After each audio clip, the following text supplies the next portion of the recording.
What's up, guys? And we are here with another update for the Is300. It's been a while. It's been a lot going on work-wise. I've had a lot of customers come in for like general maintenance and stuff. Haven't had time to touch the IS or the LS over there. So getting right into it, this is where we're at. I can't remember exactly where we left off. We have modified the stock intake, which is going to go over there obviously, but the intercooler is being made. Yes, I'm going with CX Racing because they're the only one that makes a JZ Is300 intercooler that will kind of work for the moment. Since then, I got the whole front end put back together. Radiator fan, condenser. The only hiccup is the connector on this side cracked, and I don't want to risk it falling apart. So I have a new connector kit that fixes this. That'll solve the radiator fan. I got HPS coolant hoses and heater hoses. Now, while I run this heater hose thing, if you ever had this problem happen to you or it hasn't, here is the heater pipe that goes from that heater hose into the block. So I bought the heater hose kit. It was the original heater hose. It did not want to budge. I got the hose clamp off of this part, and I tried to get a pair of hose pliers down in there with the pliers with a little hook like this, and I tried to squeeze it, and the entire pipe came out. It's probably not, there you go. So it's a little bent because, you know, force happen, shit happens. So this is like, you know, the oh shit moment. Like, what do you do from here? Oh my God, motor's in the car. How are you going to fix this? So I'll post a picture probably here of what the new style fitting goes in looks like. And what it is it looks just like this. It has a flared piece. Remember, in factory, this is pressed in. All right, this isn't really supposed to come out, but you got a high mile JZ, you know, you drifted, you beat the crap out of it, it's gonna come out eventually. And I mean, it might not happen at 100,000 miles, might not happen at 60,000 miles. It's gonna happen eventually. So what they make is this, the fitting looks like this, and right where this knurl is, it's a stainless steel fitting. It has threads, and it's like self-tapping threads. So what happens is you got to push that fitting in and you rotate it. And as you tighten it with a 7/8 or a 22, the threads on the new fitting cut threads into the head. So that way it actually, you know, this part still has a press fitting style. So it pushes in and then you tighten it, and it cuts its own threads and it's screwed in tight, and it has a crush style O-ring. So it's like a metal outer crush washer with a rubber O-ring in the middle. So that, it's kind of hard to see in there. I'm gonna try to get the camera and zoom. Maybe not. Let me get this wire harness out the way. Aha, there you go. So it's kind of hard to see, but that goes down there. And then what you do is you buy the 90-degree fitting from said company, and it basically turns into an 8. So you can do it. It has an AN fitting on the end, a -8. Or you buy the 90-degree, which literally replicates this. Okay, 90-degree fitting.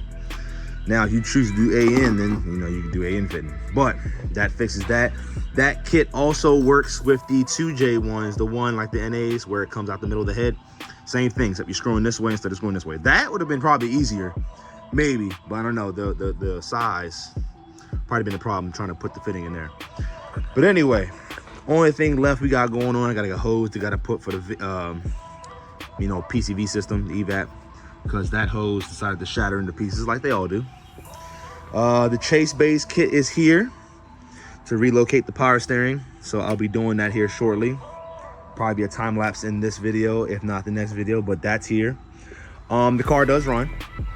The reason why it took so long, I'm not gonna name no names.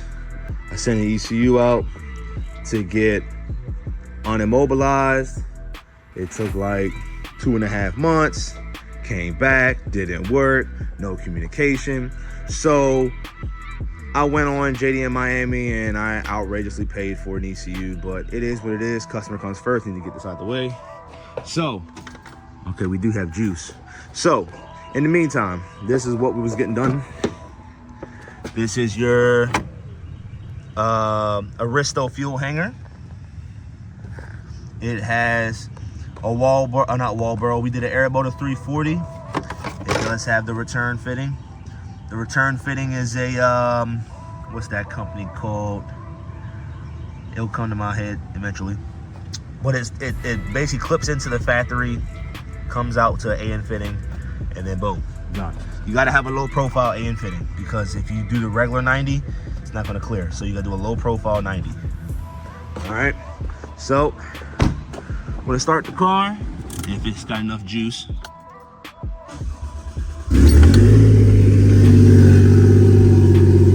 That's where we're at. It runs. It sounds good and healthy. Doesn't have a downpipe.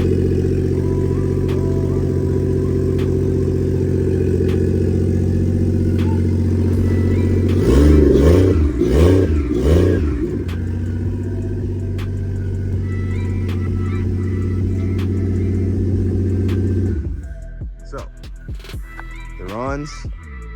Only thing left, like I said, is the intercooler, downpipe. Put this intake on. Still gotta drill that hole, which, you know, kind of scared to do, but you gotta do it. So this controls the ECU. I rerouted the harness because I ran it wrong the first time. I had the harness coming this way, and then I realized, right. So then I had to take the whole intake. I had to take the intake back off anyway to do that fitting because you can't do that fitting with the intake in. It's almost impossible. So reroute the harness, as you can see. This is going to your factory computer. And there you go. Hides like factory. Probably put some kind of grommet in. Oh, put some kind of grommet in there for that right now. But that hides like factory. Igniter goes away because now the igniter's been moved inside the cabin. And that's it. So there's an update for the Is300 for the moment. Haven't been doing a lot of videos. It's been real stressful doing other people's cars, you know. The other customers come first as far as turnaround time, because this, right now, CX Racing told me 2 weeks for an intercooler. I ordered it, they said they thought it was in stock. It ain't. 2 weeks, great. So now this gets pushed back, or not pushed now anymore, it drives. I gotta drive this back out until the intercooler shows up. So time goes on. But it runs, you know, stress off my back because when this motor got shipped here, the bench compression test was really bad and we was concerned. So that's where we are right now. Thank you guys for watching. I will do an update on the Lexus eventually because I've been working on this and not that. It is what it is. So see you guys in the next one.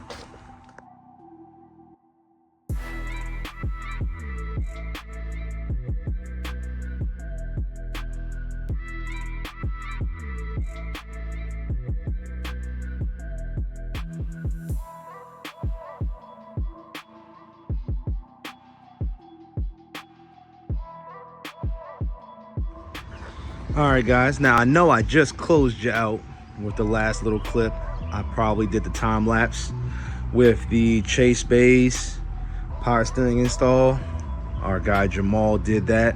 It's pretty step forward install. This mounts to the shock tower. Don't mind the ECU sitting here. I still have yet to do that. The feed goes to the power steering pump, and then the return, I didn't opt for the optional cooler. The return goes to the factory cooler.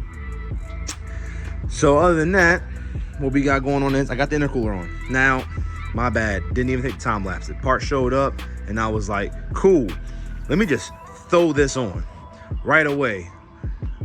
It's a CX Racing kit. They don't really make a real off-the-shelf intercooler kit for a 1JZ that I know of. I did a little bit of research.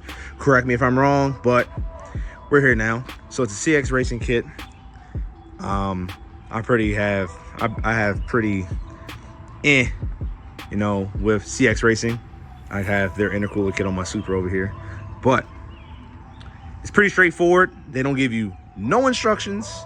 The kit that I ordered is for 2J with factory twin turbos, and right away, problems I can tell you. This is wrong. I kind of made this work, but as you can see, it's bottomed out, so that's a big no-no. CX Racing gives a 3-inch elbow. All right, because I'm guessing that the 2J Aristo, 2J non-VVTi throttle body is like a 3-inch or 2 3/4. Well, I can't say 2 3/4 because I found out this is a 2 3/4. So they give you a 3-inch 90 in the kit. It works, but then it just looks sloppy. So I found a 2.5 in my kit that I had from and I had to shove it on there, and then a 2.5 clamp doesn't work because obviously you don't have enough threads. So for me to move it out the garage outside, that's what we did. Okay. So I ordered a 2 3/4 to 3 inch 90. It's pretty straightforward. It's not the most room that I like down in there, but it doesn't move. So I'm probably gonna put a little more attention into that in a little bit, because I think I can pull some slack out the bottom. Now, yes, they don't give instructions, so you're literally winging it by the photos on their website. Classic CX Racing, China kit, whatever the hell you want to call it. So comes down and around. The intercooler, again, no instructions, pretty straightforward. Bracket goes up there to the condenser mount, and then there's another bracket, if the camera focus, that goes to the side to the bumper mount on both sides. Had I known that I had to put the intercooler in, I would have probably did it. It's just a whole thing. I would have probably did it first and then mounted this. Well, actually, this is what I did. I mounted this first and then mounted that. Going back, I'd have probably mounted this first, then mounted that, but it didn't matter anyway, because you have to trim the vertical support in a way, oh, my bad, in a way that you can get the intercooler in. Again, thought process, I didn't think to record. Took a while, because then on top of that, right, I just added gas to the fire. They forgot to send this 90 degree. So I had to Amazon that. So I have a 90 degree up. Then again, they don't tell you, they just show you photos. You gotta drill a hole in the frame. Well, I wouldn't say frame, but in the body. So we drilled the hole, made it all nice and neat. You know, insulated it with rubber. It's like a rubber, I forget what this thing's called, but I'll probably throw that information in the description. But yes, then you have the knockoff old school Greddy, which I'm probably not going to hook up, because yes, you still have the factory blow-off valve, and until we do a J-pipe delete later on down the future, he probably won't even care, because he wants to do a big turbo later on down the road anyway. So this is just, I put this on to close a hole. Factory blow-off valve is going to work. This is probably just going to be a decorative blow-off valve, unless he wants me to hook it up, but then you're going to have 2 blow-off valves on the same side. So the last problem I have is, this is the factory Is300 intake with a crown mass airflow. Again, the engine didn't come with that. If you look at the chasers, they have like the LS400 black style mass airflow box. Didn't have that. At least they gave me the sensor. So I mounted the sensor in the factory Is300 housing, but as you can see, I had modified this before that. So now I gotta come up with some genius idea. So what I'm going to do is, this is again 2 3/4, not 3 inch. So I have a 2 3/4 45 to kind of mimic this in a more sharper angle. A website, I forget the name, they sell a 3 inch pipe that has this flange welded into it, and it's about, I think they say it's about 4 inches long. And then I'm probably just going to have the filter sitting here. Probably have to move these headlight relays. I think that's headlight relays. I probably have to move them, and then I'm going to have the filter sit right here. It's not a cold air, but I mean, it's got an intercooler, so it's going to do the job. So once I get that figured out, it's literally the last job I've been dreading. Drill the damn hole in the firewall, because kind of can't go back once you drill a hole. So other than that, literally once I get the intake done, we can drive the thing. That's what I'm going for at this point in time. So if I don't do another clip of time lapse, which I probably will, I'll see you guys in the next video. Thanks for watching.